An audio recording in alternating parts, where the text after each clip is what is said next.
In una città che si svuota sempre più di residenti, chi tiene duro si aggrappa a tradizioni lontane, talmente lontane da essere state dimenticate per secoli, ma legate a radici realmente autentiche, che per Venezia assumono la fisionomia della Serenissima Repubblica, che al 1 marzo, per 8 secoli consecutivi, festeggiava il suo capodanno.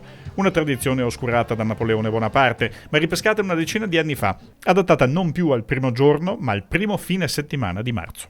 Stiamo lottando per dare a Venezia di nuovo la sua identità di città viva, fatta di cittadini che credono nelle proprie tradizioni, e tradizione vuol dire contemporaneità, come appunto fare delle feste gestite, autogestite a costo zero, cioè i costi sono tutti nostri e basta, e non così costi da nessun altri, e ce la stiamo facendo. Saper andare dal nutrizionista che te mangi a 200 euro, ti diventi anoressico. Ti ciappi, ti metti via i 200 euro di visita e dopo ti che pensi su, perché ti dici no, vado da Iuma, bisogna che dimagrisca con tutti i sky che spendo.